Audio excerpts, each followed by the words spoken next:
Hi all, welcome back to my YouTube channel. ಇವತ್ತು ನಾನು ನನ್ನ ಪ್ರೆಗ್ನೆನ್ಸಿ ಜರ್ನಿ ಅಂದರೆ ನನ್ನ ಫಸ್ಟ್ ಮಂತಿಂದ ಥರ್ಡ್ ಮಂತ್ವರೆಗೂ ಹೇಗಿತ್ತು ಸಿಮ್ಟಮ್ಸ್ಗಳು ಅದೆಲ್ಲ ನಾನು ನಿಮ್ಮ ಜೊತೆ ಶೇರ್ ಮಾಡ್ಕೊಂಡಿದ್ದೀನಿ. ಇವಾಗ ಅಂದರೆ 4, 5, 6, 7, 8, 9 ಈ 5-6 ತಿಂಗಳದು ಏನಿರುತ್ತೋ ಜರ್ನಿ ಅದನ್ನು ಕೂಡ ನಾನು ನಿಮ್ಮ ಜೊತೆ ಶೇರ್ ಮಾಡ್ಕೊತೀನಿ. ಹೇಗಿತ್ತು ಎತ್ತ ಅಂದರೆ ಈಗ ಹೊಸದಾಗಿ ಯಾರಾದರೂ ಪ್ರೆಗ್ನೆಂಟ್ ಲೇಡೀಸ್ ಇದ್ದರೆ ಅವ್ರಿಗೂ ಕೂಡ ಹೆಲ್ಪ್ ಆಗುತ್ತೆ. ಮತ್ತು ನಾನು ಮಾಡಿರೋಂಥ ಮಿಸ್ಟೇಕ್ ಅದು ದಯವಿಟ್ಟು ನೀವು ಯಾರು ಮಾಡಬೇಡಿ. ಅದಕ್ಕೋಸ್ಕರ ನಾನು ಹೇಳ್ತಾ ಇರೋದು. ನಾನು ಮುಂದೆ ಹೇಳಿದ್ನಲ್ಲ, ಕೆಲವ್ರಿಗೆ ಒಂದೊಂದು ಥರ ಸಿಮ್ಟಮ್ಸ್ ಇರುತ್ತೆ, ಬಟ್ ನನಗೆ ಆ ಥರ ಯಾವುದೂ ಸಿಮ್ಟಮ್ಸ್ ಇರಲಿಲ್ಲ. ಕೆಲವ್ರು ಹೇಳ್ತಾರೆ ಗಂಡು ಮಕ್ಕಳಿದ್ರೆ ಒಕ್ಲ ಮುಂದೆ ಇರುತ್ತೆ, ಅಂದರೆ ನಮ್ಮದು ಪ್ರೆಗ್ನೆಂಟ್ ಆಗಿರೋದು ಒಕ್ಲ ಮುಂದೆ ಇರುತ್ತೆ ಮತ್ತು ಬಲಗಡೆನೇ ಆಡುತ್ತೆ. ಅದೆಲ್ಲ ನಿಜವಾಗ್ಲೂ ಸುಳ್ಳು ಆಯಿತಾ. ಎಲ್ಲ ಥರ ನಮಗೂ ಸಿಮ್ಟಮ್ಸ್ ಇತ್ತು. ಮತ್ತು ಇನ್ನು ನನ್ನ 2ನೇ ಬೇಬಿದು ಪ್ರೆಗ್ನೆನ್ಸಿ ಜರ್ನಿ ಅದನ್ನು ಕೂಡ ನಾನು ಅದರಲ್ಲೂ ನಿಮಗೆ ಶೇರ್ ಮಾಡ್ತಾ ಹೋಗ್ತೀನಿ. ಯಾಕಂದರೆ ಇದು ಫಸ್ಟ್ನೇ ಬೇಬಿ ಆಗಿರೋದ್ರಿಂದ ಫಸ್ಟ್ನೇ ಬೇಬಿದು ನಾನು ಎಕ್ಸ್ಪ್ಲೈನ್ ಮಾಡಿಬಿಡ್ತೀನಿ. ಫಸ್ಟ್ನೇ ಬೇಬಿಗೂ ಸೆಕೆಂಡ್ ಬೇಬಿಗೂ ಏನೇನು ಡಿಫ್ರೆನ್ಸ್ ಇತ್ತು ಅನ್ನೋದು ಕೂಡ ನಾನು ನಿಮ್ಮ ಜೊತೆ ಶೇರ್ ಮಾಡ್ಕೋತೀನಿ. ಓಕೆ, ಇವಾಗ 3 ತಿಂಗಳಿಗೆ ಒಂದು ಸ್ಕ್ಯಾನಿಂಗ್ ಮಾಡ್ತಾರೆ. ಮತ್ತು ಅವ್ರು ಕೊಟ್ಟಿರುವಂಥ tablet, iron, folic acid, calcium, vitamin ಎಲ್ಲನೂ ಕೂಡ ನೀವು ತೊಗೋಬೇಕು. ತೊಗೊಂಡಿಲ್ಲ ಅಂದರೆ ಕೆಲವ್ರು ಏನು ಗೊತ್ತಾ, ಅಯ್ಯೋ ಫೋಲಿಕ್ ಆ್ಯಸಿಡ್ ತೊಗೊಂಡಿಲ್ಲ ಅಂದರೆ ಏನಾಗಲ್ಲ, ಅಯ್ಯೋ ಐರನ್ ಟ್ಯಾಬ್ಲೆಟ್ ತೊಗೊಂಡಿಲ್ಲ ಅಂದರೆ ಏನಾಗಲ್ಲ, ಅದೆಲ್ಲ ನೀವು ಅಂದ್ಕೊಳ್ಳೋಕ್ಕೆ ಹೋಗಬೇಡಿ. ಯಾಕಂದರೆ ನೀವು ಈಗೇನು ಫೋಲಿಕ್ ಆ್ಯಸಿಡ್ಡು ಮತ್ತು ಐರನ್ನು ಟ್ಯಾಬ್ಲೆಟ್ನ ತೊಗೋತೀರೋ ಪಾಪುಗೆ ಮೂಳೆ ಗಟ್ಟಿ ಆಗೋದಾಗಿರ್ಬೋದು, ಬ್ರೈನ್ ಡೆವಲಪ್ಮೆಂಟ್ ಆಗಿರ್ಬೋದು, ಹಾರ್ಟ್ ಡೆವಲಪ್ಮೆಂಟ್ ಆಗಿರ್ಬೋದು, ಪ್ರತಿಯೊಂದು A to Z ಇನ್ಕ್ಲೂಡ್ ಆಗುತ್ತೆ. ಸೊ ಅದಕ್ಕೋಸ್ಕರ ಅಟ್ಲೀಸ್ಟ್ ಒಂದು 5 ಮಂತ್ ಅಥವಾ 6 ಮಂತ್ವರೆಗೂ ತೊಗೊಳ್ಳಿ ಆಯಿತಾ. ತೊಗೊಂಡ್ರೆ ನಿಜವಾಗ್ಲೂ ಅದರಿಂದ ತುಂಬಾ ಬೆನಿಫಿಟ್ ಇದೆ. ಅದಕ್ಕೋಸ್ಕರನೇ ಡಾಕ್ಟ್ರು ಸಜೆಸ್ಟ್ ಮಾಡೋದು ನಮಗೆ ಇದೆಲ್ಲ ಟ್ಯಾಬ್ಲೆಟ್ ಎಲ್ಲ ತೊಗೊಳ್ಳೋಕ್ಕೆ. ಕೆಲವರು ಮಿಸ್ಟೇಕ್ ಮಾಡಿಬಿಟ್ಟು ಅದು ಏನೇನು ಪ್ರಾಬ್ಲಮ್ ಆಗುತ್ತೆ ಅಂತ ಹೇಳ್ಬಿಟ್ಟು ನಾನು ಮುಂದೆ ಹೇಳ್ತಾ ಹೋಗ್ತೀನಿ. ಪ್ಲೀಸ್ ಹಾಗೆ ಸಬ್ಸ್ಕ್ರೈಬ್ ಮಾಡಿಕೊಂಡು ಸಪೋರ್ಟ್ ಮಾಡಿ, ಓಕೆನಾ. ನಾನು ಒಂದು 3 ಮಂತ್ಸ್ಗೆ ಒಂದು ಪ್ರೆಗ್ನೆನ್ಸಿದು ಇದು ನಮಗೆ ಸ್ಕ್ಯಾನಿಂಗ್ ಇರುತ್ತೆ, 3.5 ಇರುತ್ತೆ. ಮತ್ತು ಇದು ಇರುತ್ತೆ, ನಮಗೊಂದು TT ಇಂಜೆಕ್ಷನ್ ಕೂಡ ಹಾಕ್ತಾರೆ ಆವಾಗಲೇ.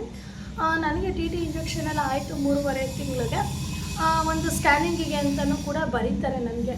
ಸ್ಕ್ಯಾನಿಂಗಿಗೆ ಬರೆದ್ಮೇಲೆ ಪಾಪುದು ಹಾರ್ಟ್ ಬೀಟು ಎಲ್ಲ ಪ್ರತಿಯೊಂದು ಚೆನ್ನಾಗಿ ಬಂದಿದೆ ಅಂತ ಹೇಳಿ ಕಳಿಸ್ತಾರೆ ಡಾಕ್ಟರ್. ನನಗೆ ತುಂಬ ಖುಷಿಯಾಗುತ್ತೆ. ಫಸ್ಟು ಭಯ ಇತ್ತು, ಅಯ್ಯೋ ಏನು ಬರುತ್ತಾ ಎತ್ತಾ ಅಂತ ಹೇಳ್ಬಿಟ್ಟು. ಆಮೇಲೆ ಡಾಕ್ಟ್ರು ಇಲ್ಲ ನಾರ್ಮಲ್ ಇದೆ, ಬೇಬಿ ಡೆವಲಪ್ಮೆಂಟ್ ಎಲ್ಲ ತುಂಬಾ ಚೆನ್ನಾಗಿದೆ ಅಂತ ಹೇಳಿದ್ಮೇಲೆ ನನಗೂ ಕೂಡ ಖುಷಿ ಆಯಿತು.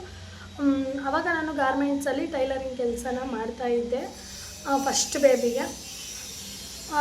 ಅದೆಲ್ಲ ಅಂದರೆ ಗಾರ್ಮೆಂಟ್ಸ್ ಅಂದಮೇಲೆ ಕೂತ್ಕೊಂಡು ಕೆಲಸ ಮಾಡಲೇಬೇಕು. ಯಾರು ಏನು ನಮಗೆ ಫ್ರೀಯಾಗಿ ಏನು ಸಂಬಳ ಕೊಡೋಲ್ಲ ಅಲ್ವಾ. ಹಾಗಾಗಿ ಅವರು ಕೂಡ ನಮಗೆ ನಾರ್ಮಲಾಗಿ ಕೆಲಸ ಎಲ್ಲ ಮಾಡಿಸ್ತಾ ಇರ್ತಾರೆ. ನೀವೇನು ಮಾಡಬೇಕಪ್ಪ ಅಂತಂದರೆ ಚೆನ್ನಾಗಿ ಕೆಲಸ ಮಾಡಿ. ಒಂದು 5 ತಿಂಗಳು, ಒಂದು 3 ಮಂತ್ಸು ಬೇಡ, ಎಷ್ಟು ಮಾಡಬೇಕೋ ಅಷ್ಟು ನಿಧಾನಕ್ಕೆ ಮಾಡಿ. ನೀವು ನಿಜ ನಂಬಲ್ಲ, ಪ್ರಾಮಿಸ್.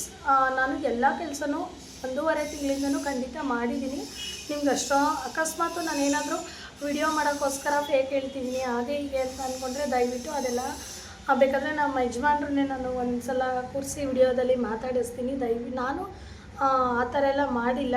ಯಾಕಂದರೆ ನಾನು 1.5 ತಿಂಗಳು ಕನ್ಸೀವ್ ಆದಾಗಿಂದ ಹಿಡಿದು ಇನ್ನೇನು ಡಿಲವರಿ ಆಗೋವರೆಗೂ ಪ್ರತಿಯೊಂದು ಕೆಲಸನೂ ಮಾಡಿದ್ದೀನಿ. ಆದರೆ ಏನು ಮಾಡೋದು, ನನ್ನ ಹಣೆ ಬರಹ ಸಿ ಸೆಕ್ಷನ್ನೇ ಮಾಡಬೇಕಾಯ್ತು. ಯಾಕಂದರೆ ನಮ್ಮ ಹಿತೈಷಿ ದೊಡ್ಡ ಮಗಳು ಬಂದು 4 kg ಇದ್ಲು ನನಗೆ. ಅದಕ್ಕೋಸ್ಕರ ನನಗೆ ಸಿಸರಿನೇ ಮಾಡಿಬಿಟ್ರು, ನಾರ್ಮಲ್ ಆಗಲ್ಲ ಅಂತ ಹೇಳಿದ್ರು.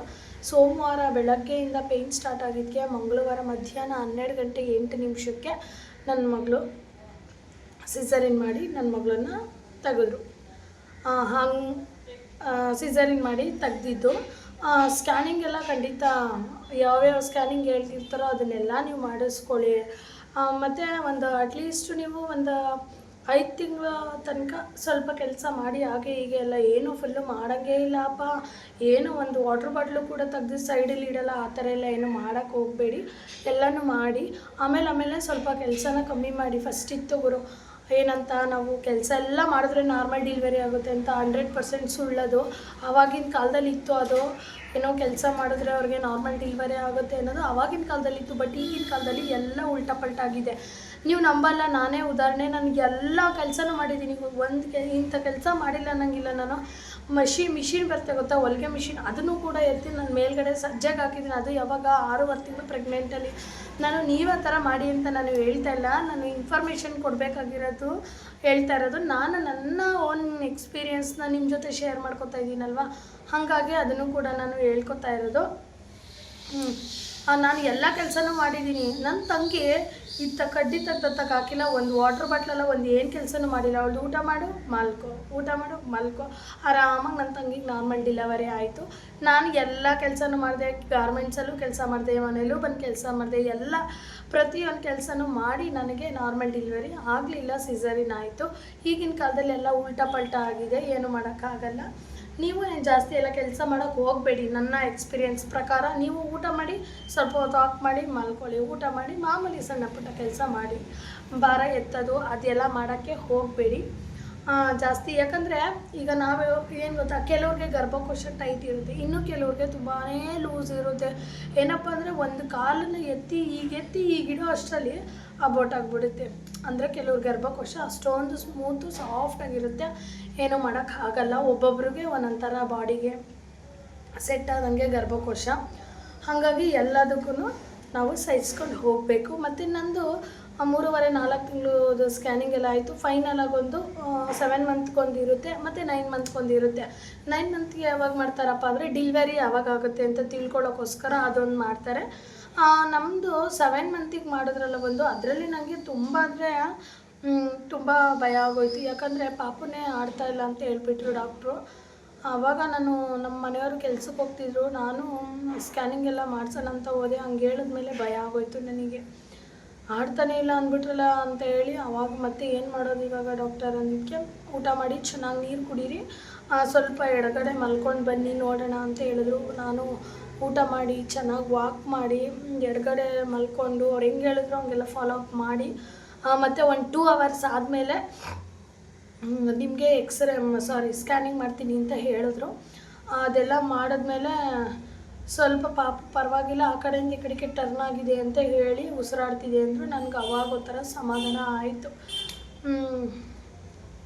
ನೀವು ಅಷ್ಟೇ ಸ್ಕ್ಯಾನಿಂಗ್ ಮಾಡಬೇಕಾದ್ರೆ ಯಾರು ಭಯ ಪಟ್ಕೋಬೇಡಿ. ಮತ್ತು ಪಾಪ ಮೂಮೆಂಟ್ಸ್ನ ನಿಜವಾಗ್ಲೂ ನೀವು ಅಬ್ಸರ್ವ್ ಮಾಡಿ. ನಾನು ನನ್ನ ಫ್ರೆಂಡದು ಹೇಳ್ತಾ ಇರೋದು ಸ್ಟೋರಿ ಇದು. ನಾನು ಹೇಳಿದ್ನಲ್ಲ ನನ್ನ ಡೆಲಿವರಿ ಸ್ಟೋರಿನ. ಯಾಕತ್ತಾ ನಿಮಗೂ ತುಂಬ ಲಾಂಗಾಗಿ ಹೇಳ್ಕೊಂಡು ಹೋಗ್ತಿದ್ರೆ ಕೆಲವ್ರಿಗೆ ಕೇಳೋಕ್ಕೆ ಬೋರ್ ಅನಿಸ್ಬಿಡುತ್ತೆ. ಅದಕ್ಕೋಸ್ಕರ ಶಾರ್ಟ್ ಆ್ಯಂಡ್ ಸಿಂಪಲಾಗಿ ಹೇಳ್ಬಿಟ್ಟಿದ್ದೀನಿ ನಾನು ನನ್ನ ಡೆಲಿವರಿದು. ಅಂದರೆ ಸ್ಕ್ಯಾನಿಂಗು ಯಾವ್ಯಾವ ತಿಂಗಳಲ್ಲಿ ಮಾಡ್ತಾರೆ, ನನಗಿದ್ದಿದ್ದು 1.5 ತಿಂಗಳಲ್ಲಿ 1.5 ತಿಂಗಳಲ್ಲಿ ಯಾಕಿರುತ್ತಪ್ಪ ಅಂದರೆ ಪಾಪು ಅಂದರೆ ಇದೆಯಾ, ನಾವು ಪ್ರೆಗ್ನೆಂಟ್ ಆಗಿದ್ದೀವಾ ಇಲ್ವಾ ಅನ್ನೋದಕ್ಕೋಸ್ಕರ 1.5 ತಿಂಗಳಲ್ಲಿ ಒಂದಿತ್ತು. ನನಗೆ ಮಾಡಿದ್ದು 3.5 ತಿಂಗಳಲ್ಲಿ ಒಂದಿತ್ತು, 7 ತಿಂಗಳಲ್ಲಿ ಒಂದಿತ್ತು, 9 ತಿಂಗಳಲ್ಲಿ ಒಂದಿತ್ತು. ನನಗೆ 4 ಸ್ಕ್ಯಾನ್ ಮಾಡಿಸಿರೋದು. ನಿಮಗೆಲ್ಲ ಎಷ್ಟೆಷ್ಟು ಸ್ಕ್ಯಾನಿಂಗ್ ಮಾಡಿಸಿದ್ದಾರೆ ಅಂತ ನನಗೆ ಕಮೆಂಟ್ ಮೂಲಕನೂ ತಿಳಿಸ್ಬೋದು. ಎಷ್ಟು ಮಾಡ್ತಾರೆ ಅನ್ನೋದು ಕೂಡ ನೀವು ಅಬ್ಸರ್ವ್ ಮಾಡ್ಕೋಬೋದು. ಓಕೆನಾ. ನಾನು ಯಾಕಪ್ಪ ನಿಮಗೆ ಹೇಳ್ತಾ ಇರೋದು, ಪಾಪು ಆಟ ಆಡೋ ಈಗ ಏನು ಗೊತ್ತಾ, 4 ಮಂತ್ವರೆಗೂ ಹಾರ್ಟ್ ಬೀಟ್ ಅಷ್ಟೇ ನಮಗೆ ಹಿಂಗಂತ ಇರುತ್ತೆ. 3 ಮಂತ್ಸ್ವರೆಗೂ ಹಿಂಗಂತ ಇರುತ್ತೆ, ಟಿಕ್ ಟಿಕ್ ಅನ್ನೋದು ಈ ಸೈಡು ಹೊಟ್ಟೆ ಒಳಗೆ ಹಂಗಂತ ಇರುತ್ತೆ ಅಷ್ಟೇ. ನಮಗೆ 4-5 ಮಂತ್ ಆಯ್ತಿದ್ದಾಗಲೇ ಏನು ಮಾಡ್ತೇವೆ ಗೊತ್ತಾ, ಪಾಪು ಸುಮ್ಮನೆ ಈಗ ಹಿಂಗೆ ನಮ್ಮ ಹೊಟ್ಟೆ ಇರುತ್ತಲ್ಲ, ಹೀಗೆ ಅನ್ನೋಕ್ಕೆ ಸ್ಟಾರ್ಟ್ ಮಾಡುತ್ತೆ ಆ ಬೇಬಿ. ಆವಾಗ ಅದು ಎಷ್ಟಿರುತ್ತೆ, ಒಂದಿಷ್ಟಿರುತ್ತೆ ಅಷ್ಟೇ. ಈಗ ಆಡೋಕ್ಕೆ ಸ್ಟಾರ್ಟ್ ಮಾಡುತ್ತೆ. ನಾವು ಅವಾಗಿಂದನೇ 5 ಮಂತ್ ಹಿಡಿದು 5 ಮಂತಿಂದ ಹಿಡಿದು 9 ಮಂತಿನವರೆಗೂ ನೀವು ಬೇಬಿ ಫುಲ್ ಮೂಮೆಂಟ್ಸ್ನ ಅಬ್ಸರ್ವ್ ಮಾಡ್ತಾ ಇರಬೇಕು. ಬೇಬಿ ಇದು ಏನು ಗೊತ್ತಾ, ಉಲ್ಟಾ ಪಲ್ಟಾ ಕೇಸು. ನಾವು ಮಲ್ಕೊಂಡಾಗ ಬೇಬಿ ಎಚ್ಚರಿಕೆ ಆಗಿರುತ್ತೆ, ಬೇಬಿ ಮಲ್ಕೊಂಡಾಗ ನಾವು ಆ್ಯಕ್ಟಿವ್ ಆಗಿರ್ತೀವಿ. ಅದಕ್ಕೋಸ್ಕರ ಅದನ್ನು ಅಬ್ಸರ್ವ್ ಮಾಡ್ತಾ ಇರಬೇಕು ನೀವು. ನಾನು ನನ್ನ ಫ್ರೆಂಡು ಅಂದರೆ ನನ್ನ ಕಸಿನ್ದು ಸ್ಟೋರಿ ಹೇಳ್ತಾ ಇರೋದು. ಅವರು ಏನು ಮಾಡಿಬಿಟ್ಟಿದ್ದಾರೆ ಅಂದರೆ ಪಾಪು ಆಟ ಆಡೋದನ್ನ ಅವರು ಅಬ್ಸರ್ವೇ ಮಾಡಿಲ್ಲ. ಒಂದು 8 ಮಂತ್ವರೆಗೂ ಅವ್ರು ಅಬ್ಸರ್ವ್ ಮಾಡ್ಕೊಂಡಿದ್ದಾರೆ. 9 ಮಂತಿಗೆ ಬಿದ್ದಿದೆ, 8 ಕಂಪ್ಲೀಟಾಗಿ 9 ತಿಂಗಳಿಗೆ ಬಿದ್ದಿದೆ. ಅಬ್ಸರ್ವೇ ಮಾಡ್ಕೊಂಡಿಲ್ಲ ಅವರು. ಯಾಕೆ ಹೇಳ್ತಾ ಇದ್ದೀನಪ್ಪ, ನೀವು ಅಬ್ಸರ್ವ್ ಮಾಡಬೇಕು ಅನ್ನೋದಕ್ಕೋಸ್ಕರ ನಾನು ಇದು ಹೇಳ್ತಾ ಇರೋದು. ಅವರು ಏನು ಮಾಡಿದ್ದಾರೆ ಅಂದರೆ ಪಾಪು ಏನೋ ಅಬ್ಸರ್ವೇ ಮಾಡಿಲ್ಲ. 3 ಡೇಸ್ ಆಗಿದೆ ಅಟ್ಲೀಸ್ಟು ನಾನು ಹೇಳೋದು ಏನು ಗೊತ್ತಾ, 1 ಅವರ್ 2 ಅವರು ಅಬ್ಸರ್ವ್ ಮಾಡಿಲ್ಲ ಅಂದರೆ ಓಕೆ, 3 ದಿನ ಆದ್ರೂ ಆ ಪಾಪು ಏನೂ ಮಾಡೇ ಇಲ್ಲ ಅಂದರೆ ಆ್ಯಕ್ಟಿವಿಟಿ ಏನೂ ಮಾಡೇ ಇಲ್ಲ, ಬಾಡಿ ಒಳಗಡೆ ಆಟ ಆಡಿರೋದು ಗೊತ್ತೇ ಆಗಿಲ್ಲ ಅವರಿಗೆ. ಹಾಗಾಗಿ ಆಮೇಲೆ ಡಾಕ್ಟರ್ ಹತ್ರ ಏನೋ ಪಾಪು ಆಟ ಆಡ್ತಾ ಇಲ್ಲ ಏನೋ ಎತ್ತ ಅಂತ ಹೇಳಿ ಕರ್ಕೊಂಡೋಗಿ ನೋಡಿದ್ರೆ ಪಾಪು ಹೊಟ್ಟೆ ಒಳಗೆ 9 ಮಂತಲ್ಲೇ ಡೆತ್ ಆಗಿಬಿಟ್ಟಿತ್ತು. ಹಾಗಾಗಿ ನೀವು ಕೂಡ ಯಾರು ಈ ಥರ ಮಿಸ್ಟೇಕ್ನೆಲ್ಲ ಮಾಡಬೇಡಿ, ಇಲ್ಲಾಂದರೆ ಪಾಪುಗಳು ಈ ಥರ ಆಗೋ ಚಾನ್ಸಸ್ ಇರುತ್ತೆ. ಅವರು ಡಾಕ್ಟ್ರ್ ಹೇಳಿದ್ರಂತೆ, ಯಾಕೆ ನೀವು ಫಸ್ಟ್ನೇ ದಿನವೇ ನೋಡ್ಕೊಂಡಿದ್ದ ತಕ್ಷಣ ಬರೋಕ್ಕಾಗಲಿಲ್ವಾ ಅಂತ ಕೇಳಿದ್ರಂತೆ. ಅದಕ್ಕೆ ಇಲ್ಲ, ನಾರ್ಮಲಾಗಿ ಒಂದೊಂದು ಟೈಮ್ ಮಾಡ್ತಿತ್ತು, ಒಂದೊಂದು ಟೈಮ್ ಮಾಡ್ತಿರ್ಲಿಲ್ಲ ಅಂತ ಹೇಳ್ಬಿಟ್ಟು ಹೇಳಿದ್ದಾರೆ. ಸೊ ಅದಕ್ಕೋಸ್ಕರ ನೀವು ಯಾರು ದಯವಿಟ್ಟು ಈ ಥರ ಮಿಸ್ಟೇಕ್ನ ಮಾಡೋಕ್ಕೆ ಹೋಗಬೇಡಿ. ನನ್ನ ಓನ್ ಎಕ್ಸ್ಪೀರಿಯೆನ್ಸ್ ಏನು ಗೊತ್ತಾ, ಪಾಪು ಆಟ ಆಡಿಲ್ಲ ಅಂತ ಅಂದರೆ ನೀವೇನು ಮಾಡಬೇಕಂದ್ರೆ ಚೆನ್ನಾಗಿ ಓಡಾಡಬೇಕು. ಒಂದು ಮನೇಲೇ ಇರ್ತೀರ, ಅಟ್ಲೀಸ್ಟ್ ಕೆಲ್ಸಕ್ಕೆ ಹೋಗೋರಾದರೂ ಅಷ್ಟೇ ವಾಶ್ರೂಮ್ಗೆ ಹೋಗಬೇಕು, ನೀರು ಕುಡೀರಿ, ಆ್ಯಂಬುಲೆನ್ಸ್ ರೂಮ್ಗೆ ಹೋಗಿ ಕೇಳಿ ಚೆನ್ನಾಗಿ ನೀರು ಕುಡ್ದು ನೀವು ಒಂದು ಸ್ವಲ್ಪ ಹಿಂಗೆ ಓಡಾಡ್ಕೊಂಡು ಬಂದರೆ ಏನು ಗೊತ್ತಾ, ಸ್ವಲ್ಪ ಚುರುಕು ಅನ್ನಬೇಕು ಬಿಸಿನೀರು.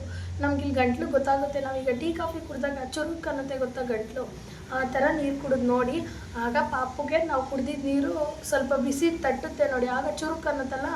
ಅಟ್ಲೀಸ್ಟ್ ಮಲಗಿದ್ರು ಏನು ಮಾಡ್ತಿದ್ರು ಆ್ಯಕ್ಟಿವಿಟಿ ಹಿಂಗೆ ಮಾಡೋಕ್ಕೆ ಸ್ಟಾರ್ಟ್ ಮಾಡುತ್ತೆ.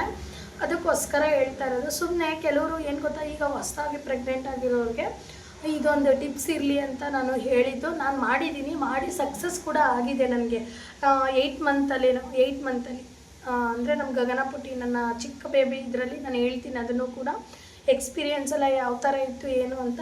ಈಗೆಲ್ಲ ಕೆಲವರು ತಿಳ್ಕೊಂಡಿರೋರು ಇರ್ತಾರೆ, ಕೆಲವರು ತಿಳ್ಕೊಳ್ದೇ ಇರೋರು ಇರ್ತಾರೆ. ನಾನು ನನ್ನ ಓನ್ ಎಕ್ಸ್ಪೀರಿಯೆನ್ಸ್ನ ನಿಮ್ಮ ಜೊತೆ ಶೇರ್ ಮಾಡ್ಕೊಂಡಿದ್ದು.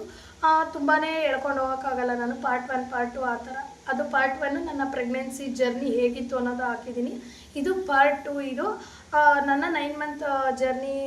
9 ಮಂತ್ ಅಂದರೆ 4 ಮಂತಿಂದ ಹಿಡಿದು 9 ಮಂತ್ವರೆಗೂ ಹೇಗಿತ್ತು ಏನು ಎತ್ತ ಎಲ್ಲ ಹೇಳಿದ್ದೀನಿ ನಾನು. ಮತ್ತು ಫ್ರೂಟ್ಸ್ಗಳು ಅಷ್ಟೇ, ಮ್ಯಾಂಗೋ ಅಂದರೆ ಬೇಸಿಗೆ ಕಾಲದಲ್ಲಿ ಪ್ರೆಗ್ನೆಂಟ್ ಆಗಿರೋರು ಅದು ತಿನ್ನಬೇಡಿ ಇದು ತಿನ್ನಬೇಡಿ ಅಂತ ಹೇಳ್ತಾರೆ. ಬಟ್ ನೀವು ಪೈನಾಪಲ್ ಒಂದು ಸ್ಕಿಪ್ ಮಾಡಿ, ಎಳ್ಳು ಸ್ಕಿಪ್ ಮಾಡಿ, ಇನ್ನು ಮಿಕ್ಕಿರೋ ಎಲ್ಲ ಫ್ರೂಟ್ಸ್ನೂ ಅಷ್ಟೇ ಸ್ವಲ್ಪ ಸ್ವಲ್ಪನೇ ತೊಗೊಳ್ಳಿ. ಯಾಕಪ್ಪ, ಫ್ರೂಟ್ಸು ಮತ್ತು ವೆಜಿಟೇಬಲ್ಸು, ತರಕಾರಿ, ಸೊಪ್ಪು ಇದೆಲ್ಲ ಸ್ವಲ್ಪನೇ ಅಭ್ಯಾಸ ಮಾಡ್ಕೋಬೇಕು ಅಂತ ಹೇಳಿದ್ರೆ, ಈಗ ನಾವೇನು ಚೆನ್ನಾಗಿ ತಿಂದಿರ್ತೀವೋ ಅದೆಲ್ಲ ಪ್ರೋಟೀನ್ ಕೂಡ ನಮ್ಮ ಬೇಬಿಗೆ ಇನ್ಕ್ಲೂಡ್ ಆಗುತ್ತೆ.